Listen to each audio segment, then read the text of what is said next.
नमस्कार दोस्तों, मैं आपका गर्ग फार्मेसी में स्वागत करता हूं। मैं मनीष गर्ग आज आपके लिए एक और स्पेशल वीडियो लेकर आया हूं। उसमें हम पढ़ेंगे एंटीबायोटिक की क्लासिफिकेशन, डीपली जाएंगे हम उसके अंदर। कल हमने पढ़ा था कि भाई डेफिनेशन क्या है एंटीबायोटिक की, और उसके बाद हमने पढ़ा था कि कौन कौन सी एंटीबायोटिक आती है एंटीबायोटिक्स के अंदर, और उसी में हम आज आगे बढ़ते हैं। आज का हमारा नया टॉपिक है टेट्रासाइक्लिन एंटीबायोटिक। अब हम टेट्रासाइक्लिन कवर करेंगे। टेट्रासाइक्लिन क्या है? A class of medication used to manage and treat various bacterial infection. Tetracycline classifies as protein synthesis inhibitor. ये क्या है? एक प्रोटीन सिंथेसिस इनहिबिटर। अब एक क्वेश्चन आएगा एग्जिट एग्जाम के अंदर कि टेट्रासाइक्लिन किसके अंदर कंसीडर कर रहे हैं हम? प्रोटीन सिंथेसिस इनहिबिटर होते हैं ये, ठीक है। फिर उसके बाद एक और क्वेश्चन इसके अंदर बनता है, ध्यान से पढ़ना। Antibiotics are considered to be broad spectrum. अब एक और क्वेश्चन अराइज हो रहा है कि टेट्रासाइक्लिन क्या है? एक ब्रॉड स्पेक्ट्रम की रेंज है। इसके अंदर हम क्या करेंगे? ये एक ग्राम पॉजिटिव भी होता है और एक ग्राम नेगेटिव भी होता है। अब उसके बाद टेट्रासाइक्लिन क्या है? Tetracycline are octahydronaphthacene derivative. क्या ये? octahydronaphthalene derivative. Tetracycline are isolated from Streptomyces. Tetracycline are isolated from Streptomyces. ठीक है बच्चों, कहाँ तक हमने पढ़ा है आज? टेट्रासाइक्लिन क्या होती है? टेट्रासाइक्लिन एक प्रोटीन सिंथेसिस इनहिबिटर है और ये ब्रॉड स्पेक्ट्रम है, और क्या ये ऑक्टाहाइड्रोनैप्थेसिन डेरिवेटिव है। Tetracycline are isolated from streptomyces. यहाँ तक किसी को कोई दिक्कत मेरे ख्याल से नहीं है। और टेट्रासाइक्लिन को हम ड्यूरेशन ऑफ एक्शन के अकॉर्डिंग पढ़ेंगे, कैसे ये बटी हुई है टेट्रासाइक्लिन। सबसे पहले हम बात करते हैं शॉर्ट एक्टिंग टेट्रासाइक्लिन कौन कौन सी होती हैं। मतलब शॉर्ट एक्टिंग का मतलब यहाँ पे इन एंटीबायोटिक्स का लाइफ टाइम जो होता है, हाफ लाइफ जो होती है इनकी 6 से 8 घंटे की होती है। कितने घंटे की? 6 से 8 घंटे की इसके अंदर होती है। सबसे पहले इसके अंदर आता है टेट्रासाइक्लिन, फिर उसके बाद आता है क्लोर टेट्रासाइक्लिन, उसके बाद आता है ऑक्सी टेट्रासाइक्लिन। इसके अंदर 3 मेजर क्लासेस हैं, tetracycline, chlortetracycline, oxy tetracycline. अब उसके बाद आता है इंटरमीडिएट एक्टिंग। इंटरमीडिएट एक्टिंग का लाइफ कितनी होती है? हाफ लाइफ होती है इसकी 12 घंटे।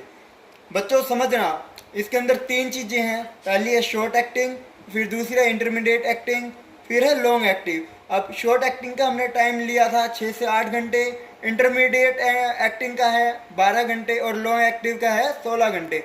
अब यहाँ पे क्वेश्चन अराइज होता है कि भाई शॉर्ट एक्टिंग का टाइम कितना है, इंटरमीडिएट एक्टिंग का टाइम कितना है, लॉन्ग एक्टिंग का टाइम कितना है।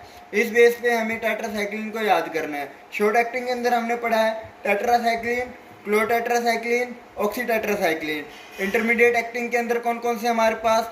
डेमेकोसाइक्लिन एंड मेथासाइक्लिन। उसके बाद है लॉन्ग एक्टिंग।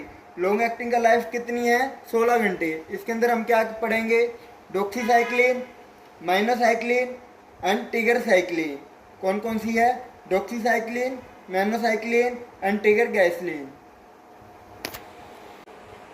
अब हम पढ़ेंगे बच्चों सल्फोनामाइड्स। अब देखो सल्फोनामाइड्स, इसके नाम से क्लियर हो रहा है इसके अंदर क्या क्या है। सल्फर है, ऑक्सीजन है और नाइट्रोजन है। जो इनके कॉम्बिनेशन से जो प्रोडक्ट बन रहे हैं हमारे, उनको हम बोलते हैं सल्फोनामाइड्स। अब इसको और किस किस नाम से जाना जाता है? एक इसको हम बोलेंगे सुल्फा ड्रग्स, सेकंड हम क्या बोलेंगे? सुल्फा ड्रग्स। अब दोनों की स्पेलिंग में अंतर है, एक है SULFA सुल्फा ड्रग्स और एक है सुल्फा ड्रग्स। दोनों ध्यान से देखो बच्चों, इनको सुल्फा ड्रग्स और सल्फा ड्रग्स के नाम से भी जाना जाता है। अब इसकी बारी आती है बच्चों बेसिक स्ट्रक्चर। सल्फोनामाइड्स का बेसिक स्ट्रक्चर क्या है?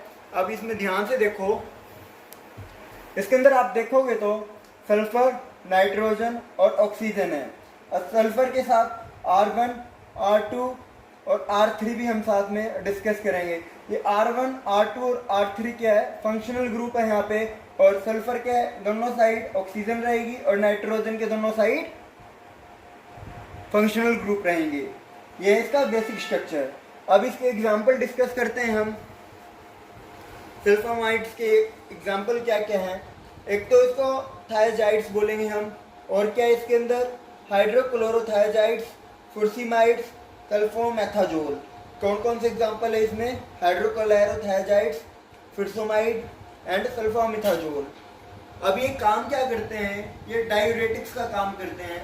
अब सपोज किसी के यूरिन आने में दिक्कत हो रही है या किसी को अल्ट्रासाउंड के लिए जाना है, डॉक्टर कहेगा प्रेशर लगाओ, तो प्रेशर लगाने के लिए यानी कि डायूरेटिक ड्रग्स हम जो लेते हैं वो सल्फामाइड्स के अंदर इंक्लूड होती है। अब हम आगे चलेंगे, जैसे एग्जांपल में हमने डिस्कस किया है हाइड्रोक्लोरोथायाजाइड्स।